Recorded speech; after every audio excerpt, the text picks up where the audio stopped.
하나님 말씀 봅니다. 누가복음 7장입니다.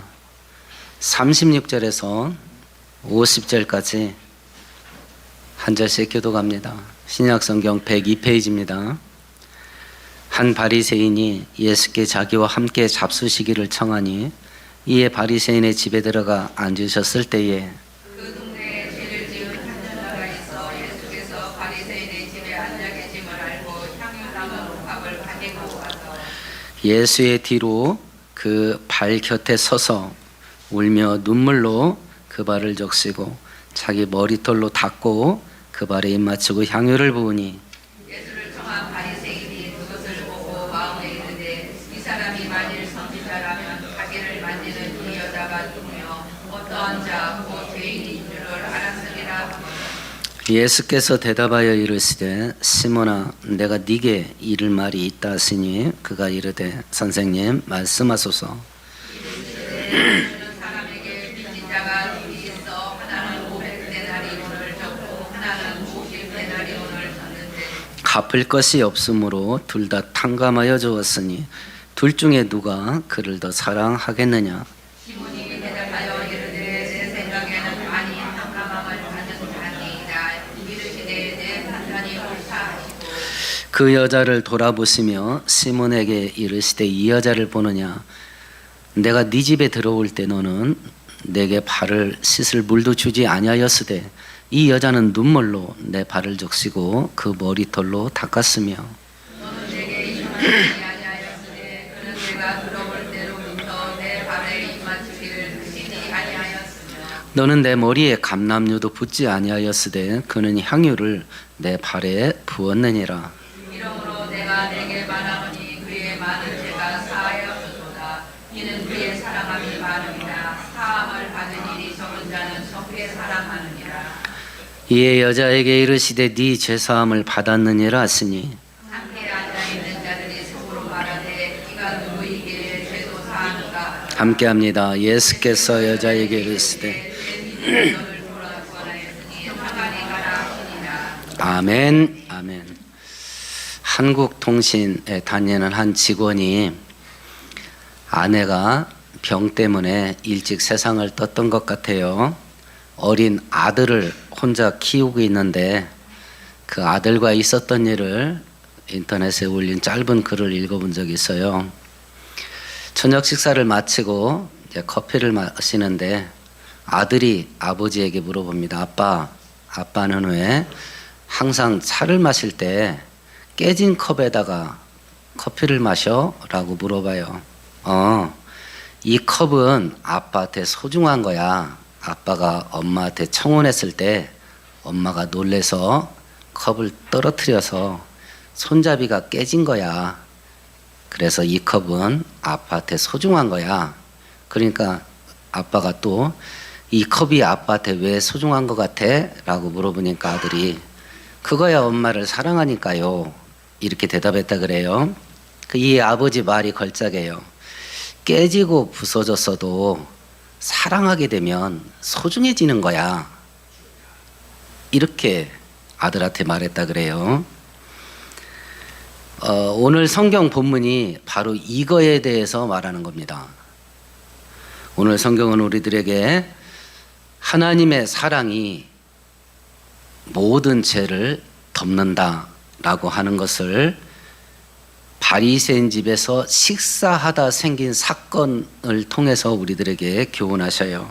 하나님의 은혜가 어떤 사람에게 흘러가는가. 두 번째는 하나님께서 죄인을 얼마나 사랑하시는가. 이 두 가지를 우리들에게 말씀하실 것인데 오늘 성경을 살펴보면서 우리를 사랑했던 하나님의 사랑이 얼마나 컸던가 하는 것을 바로 알고 우리도 하나님을 뜨겁게 사랑할 수 있게 되기를 축원드리겠습니다. 오늘 본문에는 주인공이 두 명이 나와요. 첫 번째 주인공이 바리새인인데요. 이 바리새라고 하는 단어는 구별되다라는 단어예요. 그러니까 이 바리새인들은 자기가 특별한 사람들이라고 생각해. 다른 사람하고 종자가 다르다고 생각해요. 자기들은 구별됐다고 생각을 합니다. 특권 의식을 갖고 있는 거죠. 구약 성경의 율법과 조상들의 종교적인 전통, 이것을 문자 그대로 지키려고 하는 사람들이에요. 문자 그대로. 그러다 보니까 아브라함의 후손이라는 선민 사상에 투철합니다. 이 선민 사상을 갖게 되면 유대인이 아는 사람들을 어떻게 바라볼까요? 개나 짐승으로 보는 겁니다. 이방인들을 멸시하고 무시하게 되는 것이요. 당시 로마 제국의 식민지로 있었을 때인데 유대인들이 이방인에게 정복당한다는 것을 견디지를 못하죠, 이 사람들은. 그래서 민족주의 성향이 굉장히 강했던 사람들이에요. 구약 성경과 율법을 지식적으로 깊이 알다 보니까 당시 백성들에게 종교 지도자로 존경을 받던 사람입니다. 이런 사람이 자기는 특별하게 구별된 사람이다, 자기들은 의인이다 라는 의식을 갖고 있던 이 바리새인들이요, 그 마음속에 하나님이 있었냐? 없었습니다. 그냥 조상 때부터 내려오던 전통, 그걸 지키는 거예요. 하나님하고 상관없이. 그러니까 신앙인이 아니라 종교인이에요. 우리가 내 자신을 잘 돌아봐야 돼요. 내가 지금 이 자리에 앉아서 예배를 드리는 게 신앙심이 아닐 수 있어요. 관습대로 예배 드릴 수 있어요. 이걸 구분하는 게 뭐냐? 내 안에 하나님이 있냐 없냐예요. 하나님이 없이 종교적인 관습을 지켜요.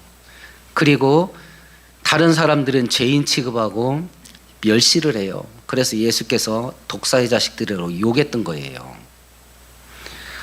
이런 바리새인이 예수님께 어떤 일을 했냐면 36절에 보니까 식사에 초대했던 것 같아요. 근데 분위기를 식사에, 그러면 이 바리새인하고 예수님하고 사이가 좋아요, 나빠요? 좋을 턱이 없죠. 왜냐하면 예수께서 바리새인들에게 독사의 자식들이라고 막 책망하시는데 사이가 좋을 일이 없는데, 그럼 이 바리새인은 왜 예수님을 식사에 초대를 했냐? 일단 순수한 마음은 아닌 것 같아요. 사이가 안 좋으니까. 두 가지로 추정을 합니다. 첫 번째는 예수께서 병자도 고치고 귀신도 쫓아내고 능력, 기적도 행하니까 이 궁금한 거야. 그러니까 호기심이죠. 두 번째는 사람들이 예수를 뭐라고 불렀어요? 구약 선지자 중에 하나다, 큰 선지자가 났다, 이렇게 말을 하는 거 보니까 그 선지자인지 아닌지 자기가 직접 확인해 보려고 하는 마음이었던 것 같아요. 그래서 예수를 식사에 초대를 했던 것 같습니다.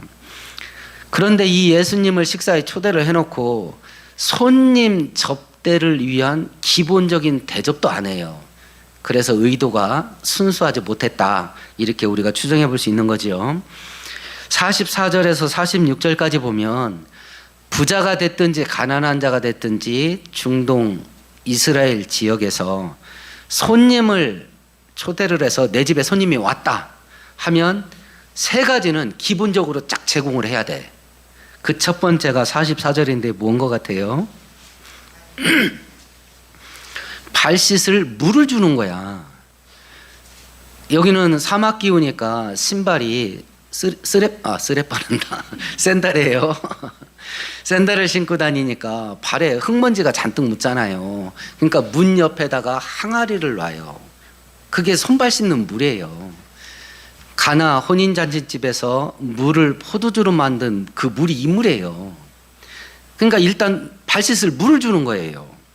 두 번째는 어떤 일을 해요? 손님한테 45절에 입 맞춘다. 이거 뭐 동성애자냐? 그게 아니고 지금도 중동 사람들은 뺨을 비비면서 볼에 뽀뽀를 하잖아요. 인사. 이 인간이 손님을 초대해놓고 예수님한테 인사도 안 하는 거야. 그리고 세 번째는 46절에는 뭘 해줘야 돼요? 머리에다 감람류를 이렇게 발라주는 거예요. 감람류를. 이게 향유냐? 아닙니다. 우리식으로 말하면 식용유예요. 그러니까 손님 접대하는 방식이야. 발을 씻을 물을 주고 안녕하시냐 인사를 하고 머리에다 감람류를 발라주는 거예요. 근데 이 세 개 중에 이 바리새인이 예수님한테 한 게 있어요, 없어요? 아무것도 안 했어. 아, 그럼 뭐하러 불렀어? 손님으로 초대를 해놓고 손님 대접을 하나도 안 하는 거야, 이 바리새인이. 그러니까 우리가 적어도 이 바리새인이 예수님을 초대를 한 이것은 불순한 마음으로 예수님을 초대한 것 같다, 이렇게 우리가 추정할 수가 있는 거지요. 이제 한술 더 뜹니다. 속으로 예수님을 하찮게 여기기 시작을 해요. 그게 39절입니다. 같이 읽어보십시다. 예수를 청한 바리새인이 자기를 만지는 여자가 어떠한 자고 죄인인 줄을 알았으리라.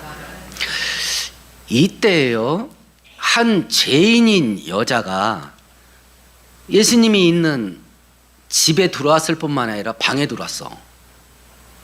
그리고 예수님 발에다가 향유를 붓기 시작을 한 거예요. 근데 바리새인이 그걸 지그시 보고 이거 개털이네 이러는 거예요. 선지자인 줄 알고 모셨어요. 그럼 선지자는 어떤 능력이 있어요? 사람을 딱 보면 알아야지. 딱 보면 알아야지 저 인간이 어떤 인간인지. 그래서 이게 불순한, 불결한, 부정한 여자라는 거 지도 알아. 근데 자기 방에 들어온 걸 왜 안 막았을까? 접촉하면 안 되는 여자인 걸 자기도 알아. 그러니까 예수님이 그걸 불결한 여자가 자기 몸에 손대는 걸 선지자면 알아보고 막을 거다라고 하고 놔둬버린 거야. 이 부정한 여자가 자기 방까지 들어오는 걸 왜 놔두냐고. 예수님을 시험한 거거든요. 어떡하나 보자 하고 본 거야. 근데 자기 몸에 손대도록 놔두는 거야. 그러니까 선지자가 아닌 거지. 선지자였으면 딱 보면 알았을 거 아니야, 저 여자 성분이 어떤 성분인지. 근데 뭐 자기 몸에 손대도록 놔둬요. 그러니까 속으로 이거 선지자인 줄 알았더니 개털이구만 이러고 앉아 있는 거야, 이 바리새인이요. 지금 바리새인은 자기는 구별된 사람이라고 생각을 해요. 자기는 의인이라고 생각을 합니다. 그리고 다른 사람들은 죄인이라고 무시를 하고 멸시를 해요. 심지어는 예수님을 앉혀놓고도 개털이라고 봐요. 자, 이런 바리새인의 이 태도를 우리가 봐요. 지금 우리 시대 속에서 우리가 이 바리새인이 하는 행동을 따라가기 딱 좋아. 우리가 살고 있는 이 시대에. 왜 그러냐? 지금은 국가 지도자들이나 사회 전반에 이건 내 책임입니다 라고 하는 걸 눈뜨고 찾아볼 수가 없어. 과거에 장세동이 청문회 할 때 중앙정보부장으로 있고 비서실장으로 있으면 경호실장으로 있으면서 했던 모든 비리들이 막 당신이 시켰지 막 계속 하는 거예요. 그러니까 장세동 씨가 이러더라고. 그 많은 걸 내가 일일이 어떻게 기억하냐. 그런데 만일 그게 중앙정보부에서 그 일을 했고 경호실에서 그 일을 했다면 그건 내 책임이다 그러더라고. 지금 우리는 그런 꼴을 못 보잖아요. 전부 다 저놈 때문에 저놈이 잘못이야. 나는 잘못이 하나도 없어. 똑같은 일을 했는데도 내가 하면 죄가 아니야. 저놈은 죄야. 그걸 날마다 텔레비전에서 보잖아요. 그런 시대에 우리가 지금 살고 있다고. 그러면 성도가 이런 사회 속에서 우리는 어떻게 살 것 같아요? 똑같이 하겠지요. 저놈은 죽일 놈이고 그나마 나는 나아. 저놈에 비하면 나는 승천해도 돼 오늘. 그런 생각을 갖기 쉬운 시대에 우리가 지금 살고 있는 거예요.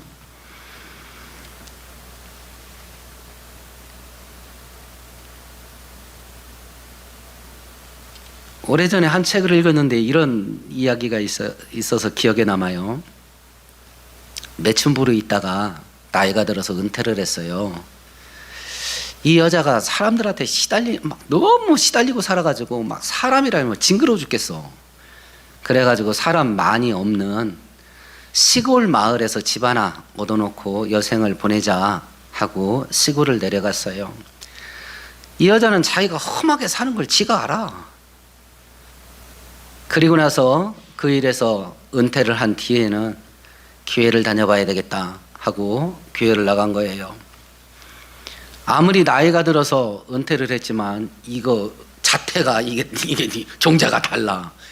이 여자가 교회 오니까 여전도 회원들이 비상 걸렸어. 남자들 눈빛이 달라진 것 같아. 이거 둬뒀다가는 위험할 것 같아요. 그래서 목사님한테 찾아가서 저 여자가 이상한 것 같으니 교회 오지 못하게 합시다. 계속 얘기를 해. 그러니까 하루냐 이 목사님이 여전대원들 전부 교회로 오라고 그랬어요. 근데 올 때 앞치마 갖고 와라. 그리고 나서 여전도회원들 그리고 그 서울에서 은퇴한 새성도도 오시라 해서 다 모아놓고 교회 주변 돌아다니면서 작은 돌멩이를 담을 수 있을 만큼 앞치마에 담아와라. 그러니까 여전도 회원들이 또 부지런히 빨빨거리고 다니면서 막 돌을 앞치마에 담아요. 근데 이제 이 불량성도라고 공격받는 이 여자는 여기까지 와가지고 그런 모함을 받으니까, 공격을 받으니까 이제 살맛이 안 나죠. 그래서 교회 옆에 있는 돌멩이 큰 거 하나 그냥 덥석 담아갖고 와버렸어요. 이게 다 보였습니다. 목사님이 뭐라고 말했냐면 각자 자기가 주워온 돌을 있던 자리에다 갖다 놓으세요 이랬어요. 그러니까 여전대원들이 아니 이 많은 돌멩이 있던 자리가 어딘 줄 알아서 갖다 놓냐 그 말을 하고 있는데 이 불량성도는요 큰 덩어리 한 덩어리 어디서 갖고 왔는지 알잖아. 거기다 톡하니 갖다 놓는 거야. 그러니까 목사님이 이런 말을 해요. 자잘한 수많은 죄를 우리가 저지르고 살았는데 어디서 어떻게 저질렀는지도 모른다. 그래서 제자리에 돌아갈 수가 없다. 큰 죄는 어디서 저질렀는지 분명히 안다. 그래서 제자리로 돌아갈 수가 있다. 그래서 여전대원들이 아무 말도 못했다 라는 예화를 적은 책이 기억나요. 지금 이 본문 속에서 이 여자와 이 바리새인이 그런 짝이라. 그럼 이렇게 죄가 홍수가 났고 악한 시대 속에서 죄책감도 사라지고 양심도 다 사라져요. 그러면 성도는 어떻게 살아야 될 거냐? 이게 이제 도전의 과제가 된 거야. 이게 각자 자기에게 질문을 던져보세요. 나는 어떻게 살고 있나? 마태복음 7장에 얘기하셔요. 야, 네 눈에 대들보 박혔어. 그런데 왜 다른 사람 눈에 티끌 들어갔다고 다른 사람을 비난하는 거야? 네 눈에 대들보를 먼저 빼라. 그리고 다른 사람 눈에 티끌을 제거해줘라. 이렇게 책망했던 이유가 여기 있었던 거거든요. 이걸 지금 바리새인이 하고 있는 거예요. 근데 이 시대 속에 성도들도 이 올감에 걸릴 수 있다. 자기도 모르게 바리새인이 했던 일을 하고 살고 있는데도 자기가 지금 어떻게 사는지도 모르고 있을 수도 있다. 자기 점검하는 게 이걸 성찰이라고 그러죠. 이게 매일의 훈련이 되지 않으면요. 오늘 저녁에 오늘 하루 동안 내가 잘한 게 뭐 있을까? 내가 실수한 게 뭐가 있을까? 이걸 매일 훈련하고 연습하지 않으면 지가 어떻게 사는지도 몰라. 자기가 어떻게 사는지도 모른다니까. 지금 내가 그러고 있지 않는가? 이걸 살펴봐야 될 이유가 바로 이 바리새인 모습 속에 보이는 것이죠. 이때 또 다른 주인공이 나와요. 37절 같이 읽어보십시다. 그 동네에 죄를 지은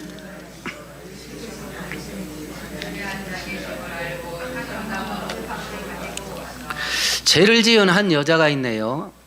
어떤 죄를 저질렀는지 모르겠어요. 근데 동네 사람이 다 알아. 죄인이라는 거.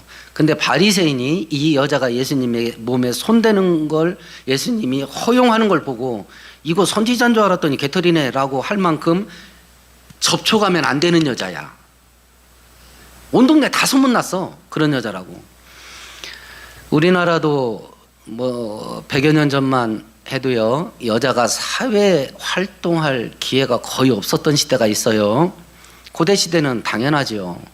그러면 이렇게 고대 시대에 여자가 사회 활동할 가능성이 거의 없었던 시대에 죄인이라고 온 동네에서 인정을 받을 만한 여자가 할 죄가 뭐가 있을까? 뭘 것 같아요? 딱 떠오르는 게 매춘밖에 없어요. 매춘부였던 것 같아요, 이 여자가. 근데 이 여자가 어떤 일을 하냐면 예수의 발에 향유를 부어요. 여자가 예수님 몸에 향유 부은 사건이 두 개가 있어요. 이게 같은 내용이 아닙니다. 별도의 사건이에요. 누가복음에 있는 이 사건은 바리새인 시몬 집에서 있었던 거고요. 기름을 부은 건 죄인인 여자예요.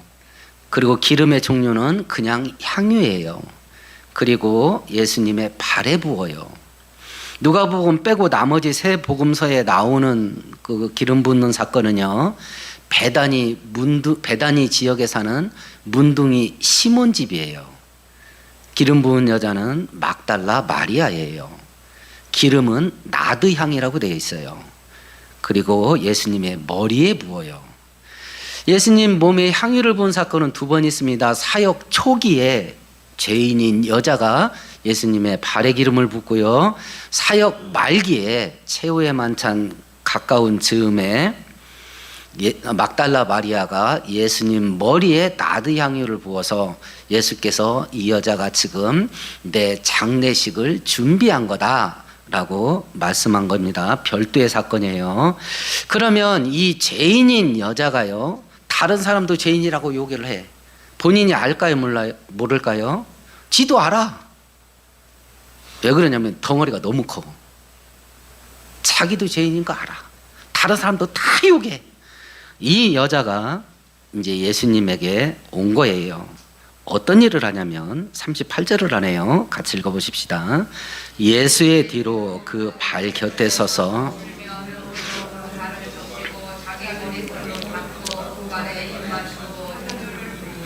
동사라고 하는 단어가 있어요. 동사는 뭐냐고, 막 동작하는 거예요. 동작하는 거, 움직이는 거, 달리다, 뛰다, 먹다, 마시다 이런 거.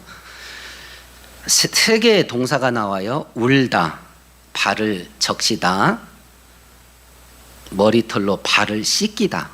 동사가 세 개가 나와요. 울다, 적시다, 씻기다.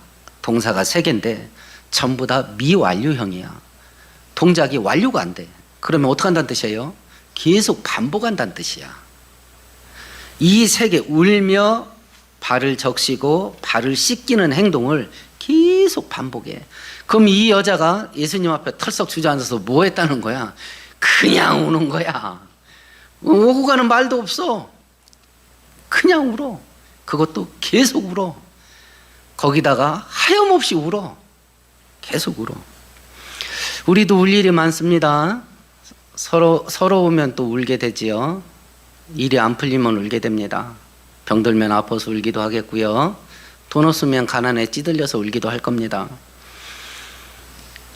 요즘은 또 사람들이 전 세계에서 외로움을 제일 많이 느끼고 사는 나라가 우리나라예요. 이거 신기하죠. 하여튼 우리나라는 1등 아니면 아무것도 안 해. 그래, 병균도 대장균이야. 하여튼 뭐든지 대장 먹어야 돼. 외로우면 또 울어야 돼. 많이 울고 살았는지 모르겠습니다. 근데 오늘 성경은 우리들에게 이걸 물어봅니다. 우리가 이미 앞서서 애통하는 자는 복이 있나니 라고 하는 걸 살펴보았어요. 내가 죄인이라는 것 때문에 울어본 적이 있는가? 내가 죄인이라는 것 때문에 울어본 적이 있나? 이러면 안 되는데 안 된다 하면서도 계속 죄 짓는 것 때문에 울어본 적이 있나? 지금 이 여자가 그걸 하고 있거든요. 그것도 어떻게 하고 있냐? 계속 울어. 그냥 하염없이 울어. 그리고 자기 머리털로 예수님의 발을 씻어요. 지금 중동 여자들 머리카락 보여요, 안 보여요? 볼 수가 없어요. 여자가 다른 사람에게 자기 머리카락 보이는 거 금기예요. 머리카락을 푼다. 우리나라 조선시대 때 여자가 머리카락을 푸는 경우는 딱 한 경우예요. 언제예요? 가족이 죽었을 때예요.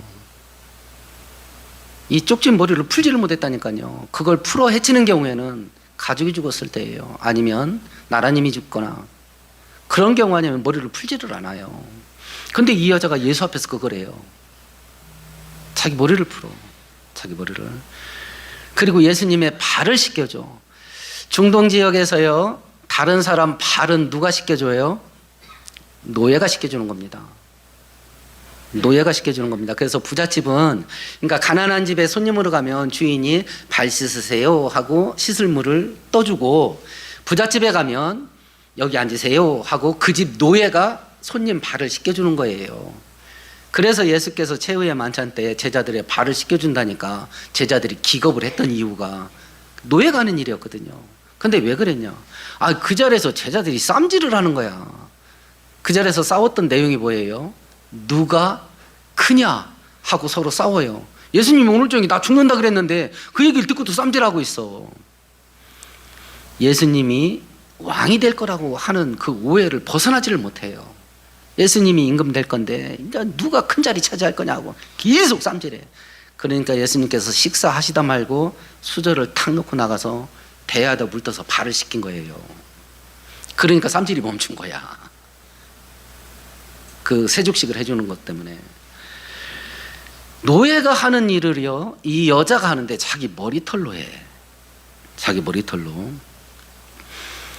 야고보에서 4장에서 말씀하셔요. 하나님께서 교만한 자를 물리치시고 겸손한 자에게 더 큰 은혜를 베푸신다라고 말씀을 하셔요.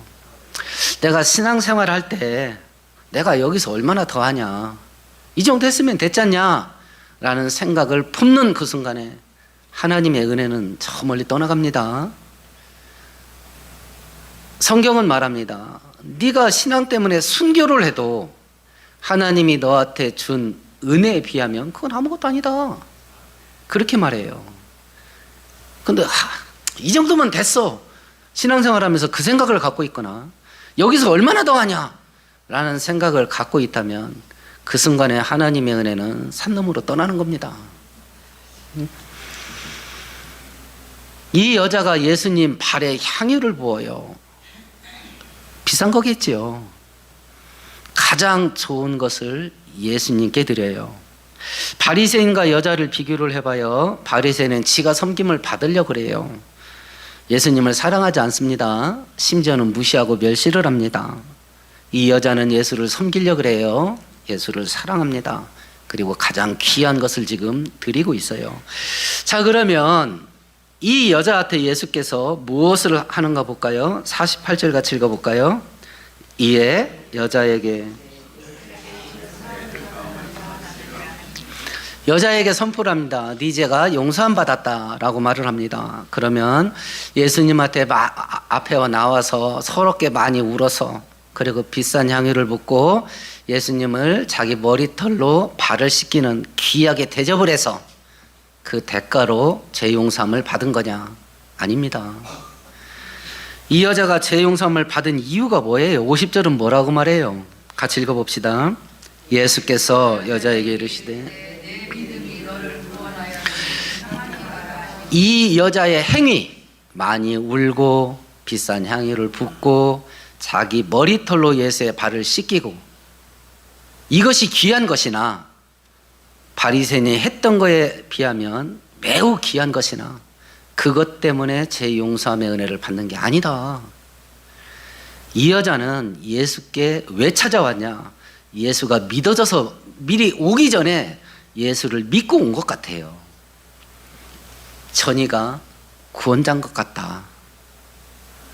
전이가 구약에서 예언된 그리스도인 것 같다 라는 걸 믿고 온 것 같아요. 우리의 중심을 보시는 예수께서 그 여자가 와서 이렇게까지 하는 이유가 예수님을 믿어서 그래, 그걸 알았던 거죠. 죄 용서함 받는 것은 예수님께 무엇을 바쳐서 받는 게 아닙니다. 무슨 대가를 지불해서 얻을 수 있는 것도 아닙니다. 이건 선물이에요. 이건 선물.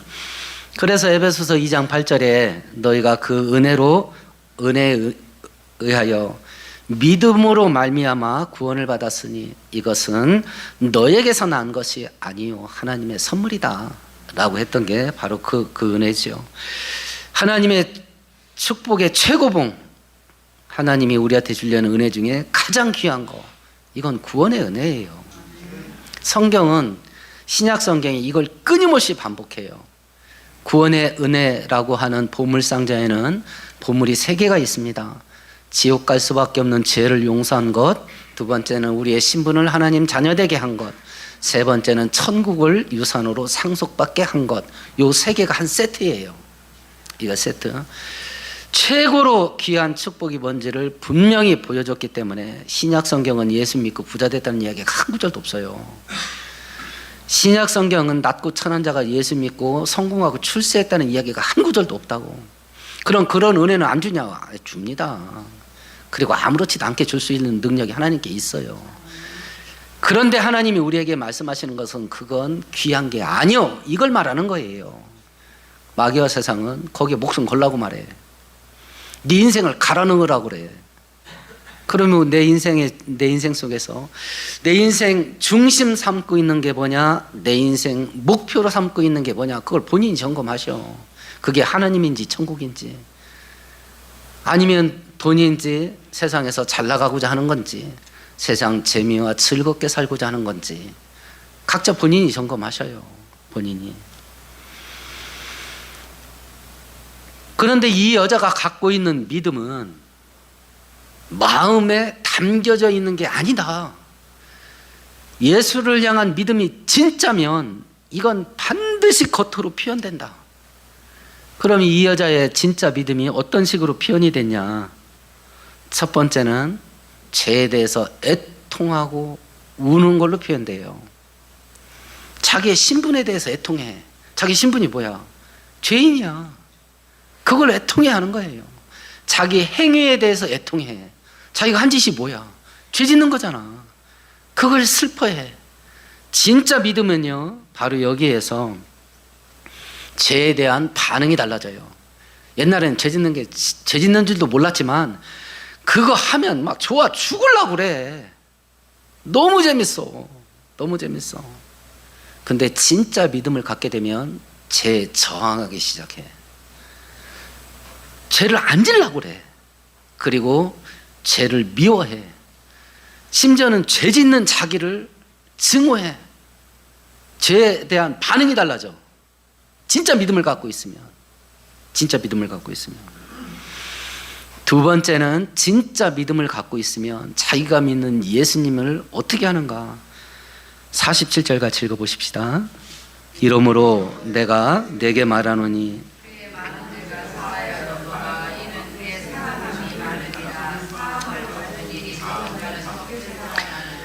큰 덩어리가 막 무지막지해. 그 잿덩어리를 용서함 받은 것이 너무 크니까 예수를 사랑하는 사랑도 커. 예수를 사랑하기 시작해. 진짜 믿음을 갖고 있으면. 사랑은 소비의 성향이 있어요. 사랑하는 대상에게 내가 갖고 있는 것을 아낌없이 쏟아붓습니다. 그리고 아깝지도 않아. 연애하려면요, 돈이 있어야 돼요. 시간 내야 됩니다. 그 와중 속에 에너지 빨리고 힘 떨어져요. 그거 다 감수하는 겁니다. 근데 아까운 생각이 없어. 내가 지금 하나님에게 시간을 허비하고 있나? 근데 아깝지가 않아. 내가 지금 하나님에게 돈을 허비하고 있나? 하나님을 위해서. 근데 아깝지도 않아. 내가 하나님을 위해서 내 힘, 관심, 이걸 허비하고 있나? 근데 아깝지가 않아. 하나님에게 그러한 거 허비할 생각이 별로 없어. 근데 나를 위해서라면 아낌없이 써. 어리석은 부자에게 예수께서 누가복음 12장에 책망하셔요. 자기에게 부유하고 하나님께 인색한 자가 이와 같으리로다. 자기에게는 부유해. 막 아낌없이 써. 근데 하나님에게는 인색해. 사랑이 없어서 그래.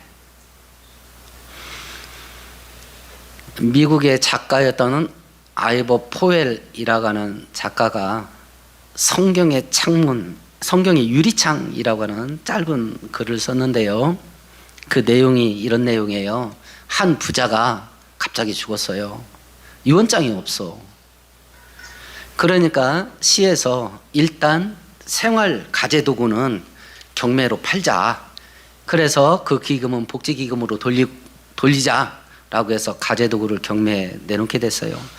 이제 부자가 쓰던 거라니까 사람들이 와서 막 이제 사가기 시작을 합니다. 그 부자에게는 아들이 하나가 있었는데 일찍 죽었어요. 그 부자의 아들의 큰 초상화가 있었는데 남루한 옷을 입은 한 늙은 여자가 와서 그 초상화를 사겠다 그럽니다. 누구도 관심을 안 써. 그러니까 그 경매 진행자들이 그냥 푼돈 받고서 그 초상화를 팔아요. 그러면서 물어봅니다. 아, 이거 갖다 어디다 쓰려고 그래요? 그랬더니 이 늙은 여인이 내가 이 부자 아들의 유무였습니다. 나도 자식이 없어서 내 자식같이 키웠던 기억이 있어서 이 초상화를 사려고 합니다. 하고 초상화를 사가요. 그리고 이제 초상화가 막 이제 얼룩이 많이 졌으니까 이제 닦기 시작을 합니다. 뒷면을 닦다 보니까 뒷면이 이렇게 뿔룩 나와 있어. 그래서 그걸 딱 보니까 부자의 발견되지 않은 유언장이 거기에 들어있는 거야. 뭐라고 돼 있냐면 내 아들에게 소중한 기억을 간직한 자에게 나의 전 재산을 물려줍니다. 이 아이버 포에르라는 작가가 기독교인이에요. 이 내용을 왜 쓴지 아세요? 성경 한 구절 찾아보십시다. 신약성경 250페이지입니다.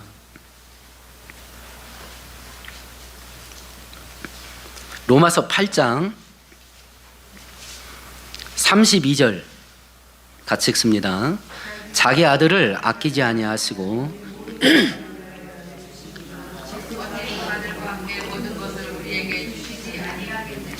이 부자를 하나님의 빗대서 쓴 소설이에요. 하나님은 자기 아들 예수를 사랑하는 자들에게 전부 준다. 그래서 로마서 8장 32절이에요. 그 아들 예수도 아끼지 않고 우리에게 주신 하나님이 우리한테 뭘 아끼겠냐. 다 준다, 다 준다, 다 준다.